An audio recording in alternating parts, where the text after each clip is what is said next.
Você sabia? Se adicionar um pouco de mel em um recipiente, colocar uma pitada de sal e espremer o suco de meio limão, misture muito bem. Tome uma colher de manhã e outra à noite. Você vai acabar com a tosse seca, dor de garganta, asma.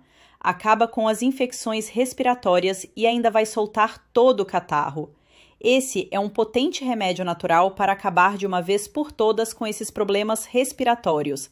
Faça aí e me agradeça depois por essa dica. Deus abençoe a todos!